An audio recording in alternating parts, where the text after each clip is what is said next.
उपमुख्यमंत्री अजित पवार बोलतायत थेट दाव्यात. जूनमध्ये येईल एंडला किंवा जुलै सुरुवातीला ते तो अधिकार अध्यक्षाचा असतो तो त्या बुधवारी सगळ्या महाराष्ट्राला कळेल. आणि एकंदरीत कामकाज चाललेलं आहे, अर्थसंकल्प सादर केलेला आहे, त्याच्यावरची चर्चा चाललेली आहे वेगवेगळ्या पद्धतीनं. मी यावेळेस अतिशय आर्थिक शिस्त कशी आणता येईल राज्याला अशा प्रकारचा अर्थसंकल्प, सर्वसमावेशक अशा प्रकारचा अर्थसंकल्प राज्याला सादर करण्याचा प्रयत्न केला आहे. काहींनी त्याचं कौतुक केलं, काहींनी ते टीकात्मक घेतलं. अर्थात तो ज्याचा त्याचा अधिकार आहे. मला एवढंच माहिती आहे की राज्याची आर्थिक घडी ही देवेंद्र फडणवीस मुख्यमंत्री आणि एकनाथराव शिंदे आणि मी उपमुख्यमंत्री आमच्या सगळ्यांच्या उपस्थितीमध्ये चांगल्या प्रकारे पुढं चालली पाहिजे. महाराष्ट्राला देशाच्या पातळीवर एक वेगळं महाराष्ट्राचं नाव आहे, नाव लौकिक आहे, तो तसाच पुढं कसा वाढेल याकरता आमचा प्रयत्न चालला आहे. दुसरी एक गोष्ट, मी काल काही ठिकाणी बोललो, देशाचे पंतप्रधान नरेंद्र मोदी साहेब, अमितभाई शहा, पियुष गोयल आणि कृषी मंत्री शिवराजसिंह चौहान आपल्या महाराष्ट्रामध्ये मोठ्या प्रमाणावर कांदा उत्पादक शेतकरी आहे आणि निर्यात करण्याच्या करता जो टॅक्स लावलेला होता त्याच्यातला 20% टॅक्स कमी करण्याचा निर्णय हा घेतला गेला केंद्रीय पातळीवर आणि त्याचं स्वागत आम्ही सगळ्यांनी केलेलं आहे. शेतकऱ्यांना एक मदत करणारा हा निर्णय आहे. त्याच्यामुळं भाव कांद्याचे निश्चितपणे शेतकऱ्यांना बऱ्यापैकी त्या ठिकाणी वाढ होईल. आम्हाला नेहमी विचार करावा लागतो, पहिला शेतकऱ्याचा पण उत्पादक म्हणून आणि दुसरा ग्राहकाचा पण, का तर तो खरेदीदार आहे म्हणून त्याच्यात समन्वय साधावा लागतो. कारण शेतकऱ्यांनी जेवढा खर्च केलेला असतो तेवढा खर्च तर त्याला निघाला पाहिजे आणि त्याला त्याचं कुटुंब चालवायला देखील त्याच्यावर काही प्रॉफिट पण झाला पाहिजे.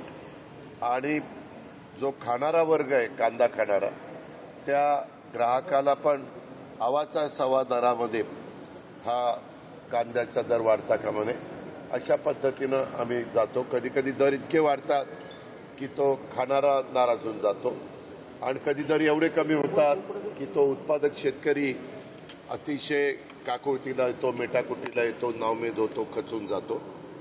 पण कालच्या या निर्णयामुळं निश्चितपणे दोघांनाही मदत होईल, विशेषतः शेतकरी वर्गाला मदत होईल. काय मला एक कळत नाही हो, छत्रपती शिवाजी महाराज आपल्याला सोडून 1680ला गेले. 1630चा त्यांचा जन्म, 1680ला ते गेले.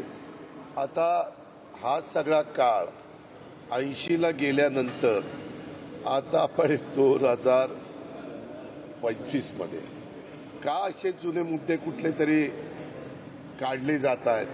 आता ही समाधी काय आज आहे का? ह्याच्यावर संयुक्त महाराष्ट्राचा मंगलकार्य चव्हाण साहेबांनी आणला. चव्हाण साहेबांच्या पासून आत्ताच्या देवेंद्रजींच्या पर्यंत एवढ्या वेगवेगळ्या मान्यवरांनी मुख्यमंत्रीपद भूषवलं.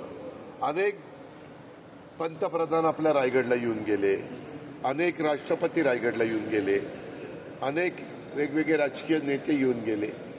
आता मधीच कुठले ना कुठले मुद्दे काढले जातात. त्या मुद्दा मांडण्याचा अधिकार प्रत्येकाला आहे, पण माझं स्वतःचं मत असं आहे की ज्याच्यातून नवीन प्रश्न निर्माण होतील.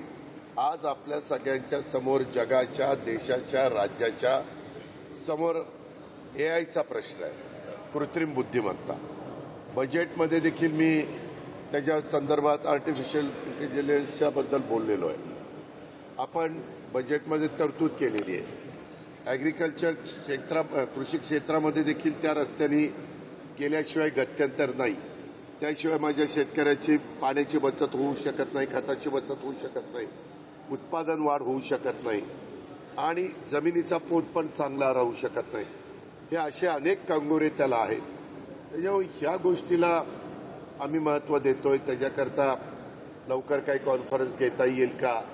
काही बाबतीमध्ये त्याचं संशोधन मोठ्या प्रमाणावर झालंय, मोठ्या मोठ्या कंपन्या त्याच्यामध्ये उतरलेल्या आहेत. आणि त्या रस्त्यांनी कसं आमचा कापूस, सोयाबीन, ऊस, केळी, वेगवेगळ्या फळबागा, धान अशी वेगवेगळी पिकं घेणारा, इव्हन कांदा असा पिकं घेणारा आपला महाराष्ट्रातला शेतकरी आहे, त्याला कशी मदत होईल. आणि त्याच्यातून हे जे आपल्याला ऐकावं लागतं, वाचायला मिळतं की बाबा शेतकऱ्यांनी इथं नावमेद होऊन आत्महत्या केली, त्यांनी आत्महत्येपासून त्याला परावृत्त करणं आणि त्याचं शेतीवाडी, त्याचं कुटुंब व्यवस्थितपणे चालेल आणि त्याच्या मुलाबाळांचं लग्नकार्य आणि शिक्षण व्यवस्थितपणे होईल, अशा या सगळ्या गोष्टी त्याच्यातनं भागवल्या जाऊ शकतात.